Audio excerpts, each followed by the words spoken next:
सुसायम 5 बजे 18 मिनट है। बुधवार है 18/9/2024 से है। भागवत जन्माष्टकम एक रचना किया हूँ क्योंकि आज पूर्णिमा है, भाद्रव पूर्णिमा, भागवत जी का जन्म है। व्यासदेव ने विरचित किए थे, तो दोनों को मिलाकर यहाँ पे गुप्त गंगा है और भागवत दोनों को मिलाकर मैंने यहाँ पे रचना किया हूँ। भागीरथी नमस्ते भो गुप्त गंगा स्वरूपिणी, भागवत कृति गंगा पावनी पाविता सदा। भागीरथी जो कि भगीरथ से लाई गई है, वो उस वंश को उद्धार करने के लिए सागर वंश का जो 60 सहस्र जो सुत कपिल के अभिशाप से ध्वंस हो गए थे, भस्म हो गए थे, उनको उद्धार करने के लिए वो लाई थी। और उसी तरह जो कि कृष्ण द्वैपायन जो कि श्री कृष्ण के ही रूप में आए थे, वो महाभारत रचना किए थे और उन लिखने वाले थे श्री गणेश जी। पद्म पुराण में श्री कृष्ण भाग में आता है कि श्री कृष्ण का ही अंश रूप में श्री गणेश का आगमन है। और महाभारत युद्ध में अर्जुन का नाम जो आते हैं वो द्वितीय कृष्ण के रूप में, क्योंकि कृष्ण का ही दूसरा रूप नरनारायण रूप में अर्जुन जी है। तो सभी कृष्ण जी का ही इसके रूप में आए हैं। और गंगा जी यहाँ पे जो बह रही हैं वो विष्णु जी के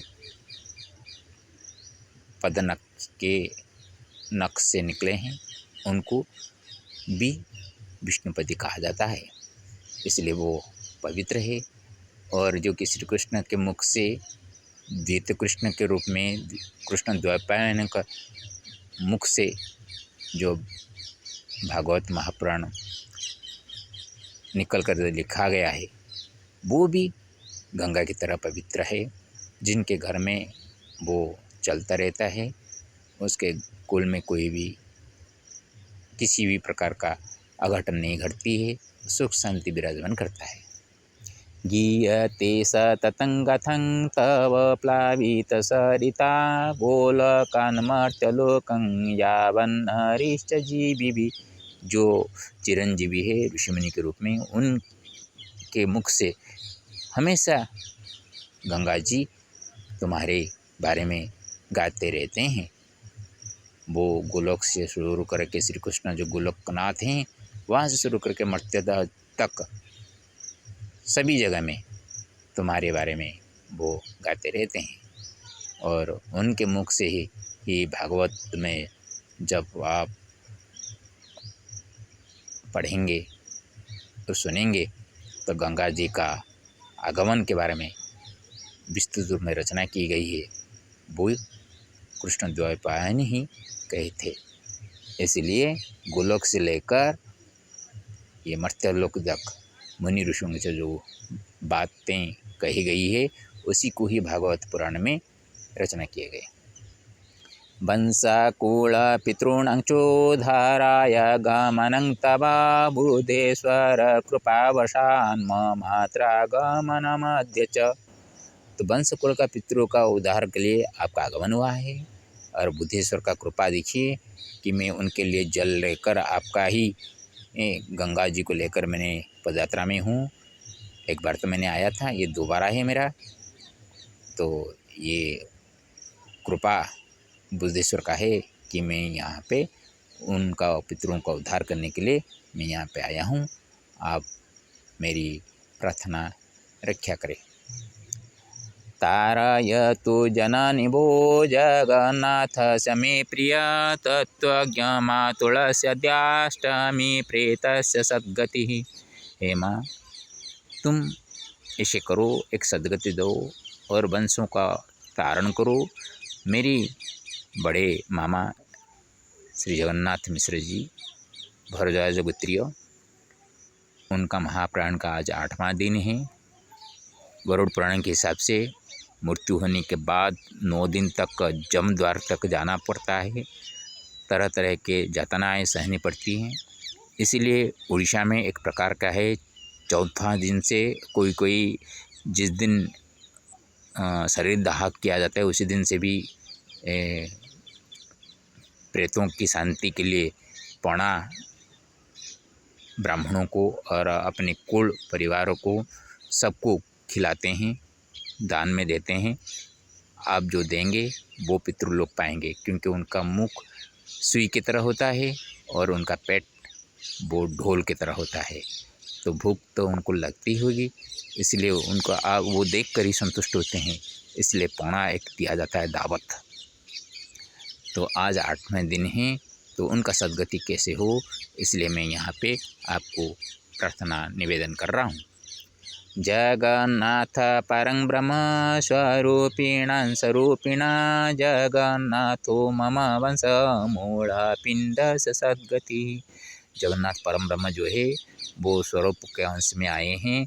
मैं जिस वंश में हूँ उस वंश का वो मूल पिंड में है जगन्नाथ परम गुरु, जो कि परम गुरु होते हैं। वो गुरुर ब्रह्मा गुरुर विष्णु गुरुदेव महेश्वर गुरु शाखा परम ब्रह्म तस्मै श्री गुरवे नमः। इसलिए गुरु के रूप में मानने पर वो उनको जगन्नाथ बोलने पर भी दोषाभाव नहीं है। नाम सादृशमस्ति श्री जगन्नाथ परं गुरु नाम्ने के नास्ति यावच्च हरिहरात्मको गुरु। नाम सदृश से परम ब्रह्म जगन्नाथ जी का नाम है, और मेरे परम गुरु जो वंश का मूल पिंड उनका नाम भी जगन्नाथ है। तो उनके सदृश होने के बाद जब तक नाम एक हो तब तक उनके दूसरे पिंड में आ रहे हैं हरिहरात्मक गुरु हो के आ रहे हैं। हरि भी हैं और हर भी हैं, तो शिव भी यहाँ पे मिल जाते हैं, विष्णु भी मिलते हैं। तो इसलिए हरिहर से 2 बेटे होते हैं, एक श्याम सुंदर, एक होते हैं विश्वम्बर। देखिए श्याम सुंदर हरि और विश्वम्बर हरा, ये नाम के हिसाब से उनका तीसरी पीढ़ी में 2 होते हैं। तो विश्वम्बर जो है वो छोटे का अंश होते हैं। छोटे का अंश में 3 होते हैं, जय होते हैं, दाशरथी और नारायण, जो नारायण वैष्णव हो जाते हैं। छोटे अंश का देखिए तीसरी पीढ़ी में जो 3 हुए, चौथी पीढ़ी से शुरू हो गया, छोटे अंश जो है वो वैष्णव हो गए। और जो जय है, जय का 2 बेटे हैं, ईशान और श्रीकर। ईशान का बेटा श्री कृष्ण है, श्री कृष्ण का कोई बेटा नहीं है, इसलिए विघ्नेश्वर मिश्र जो कि श्याम सुंदर के अंश से आए हैं विश्वम्बर अंश की तरफ। और जो विश्वम्बर जी के जो बेटे पंचम पीढ़ी में जो थे दाशरथी, उनका एक बेटा हुआ, उनका माधव कहा गया, वो षष्ठ में है।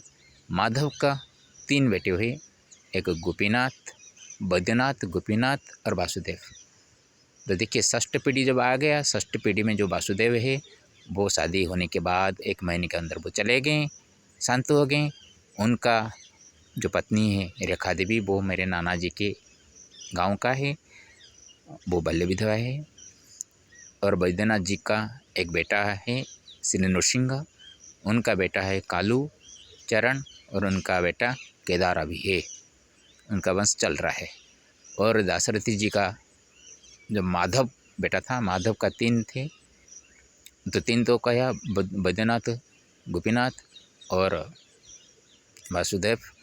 अभी गोपीनाथ जी का 3 बेटे हुए, श्री राम, श्री भीमसेन, श्री कैलाश चंद्र, जो कि जय के अंश में, बड़े के अंश में जो श्रीकर थे छोटे बेटे, उनका कुछ नहीं था, इसलिए वो वहाँ गए हैं।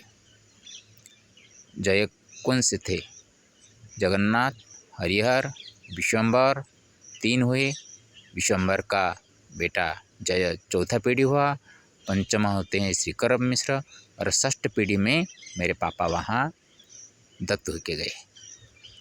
और यहाँ पे देखेंगे दाशरथी के रूप में देखेंगे, दाशरथी होते हैं आपका चौथा पीढ़ी होते हैं, और माधव पंचम पीढ़ी होते हैं, गोपीनाथ षष्ठ पीढ़ी होते हैं, और सप्तम पीढ़ी होते हैं कैलाश चंद्र मिश्र, जो कि वो षष्ठ रूप में दत्त होके गए, सप्तम रूप से अंश से वो गए वहाँ षष्ठ अंश को गए, षष्ठ अंश होकर गए। देखिए चतुर्थ पीढ़ी में नारायण वैष्णव हुए थे, षष्ठ पीढ़ी में वासुदेव जी उनका वो छोटे थे, उनका संत हो गए वो। और सप्तम पीढ़ी फिर भी देखिए मेरे पापा, सारा वंश में वो छोटे हैं, उनका कुछ भी नहीं है, इसलिए मैं उनके पास धर्मपुत्र में आया हूँ। और इसीलिए मैंने वंश बढ़ाने के लिए शादी किया था। और मेरे से जो बेटा हुआ है भगवान प्रसाद मिश्र, वो जय मिश्र के अंश से देखेंगे तो वो सप्तम पीढ़ी बनेगा, नहीं तो माधव अंश के रूप में देखेंगे वो अष्टम पीढ़ी होगा। तो इतना बड़ा लंबा नहीं है ये जो वंश हमारा, सभी 10-11 पीढ़ी तक ही चल रहा है अभी। इसीलिए ये वंश कैसे उद्धार हो, जो चले गए हैं शांत हो गए हैं वो मुक्ति पाए, और जो जीवित है उनका कुल उद्धार हो। इसलिए मैंने आपको ये प्रार्थना करके मांगता हूँ। माधव वंशदो श्री विश्वम्बर सुपुरुषा माधव मम धर्म पितुर्गोपीनाथोऽपि तश्च पंचमः साक्षात् विश्वम्बराज्जातश्च दाशरथी नामतः षष्ठो कनिष्ठरूपेण कैलासचंद्रजन्मितः। तो माधव वंश में का दाता जो है विश्वम्बर है, विश्वम्बर से माधव हुए है, वो माधव से दाशरथी हुए पंचम में हुए, और धर्मपिता जो गोपीनाथ जो है वो षष्ठ में हुए, और उनके रूप से जो कैलाश चंद्र हुए षष्ठ का सप्तम भाव में वो जन्म हुए, लेकिन वो जय अंश को चले गए, इसलिए उनको षष्ठ अंश रूप में गिना जाता है। करोमि तत्पितॄणां च दिव्यात्मानं च नमनं कृत्वाष्टकेन गंगाग्रे समर्पयामि भक्तितः। इसलिए वो तत्पुरुष पितृपुरुषों को मैंने नाम उल्लेख किया, वो सभी दिव्यात्मान को मैं नमस्कार करता हूँ।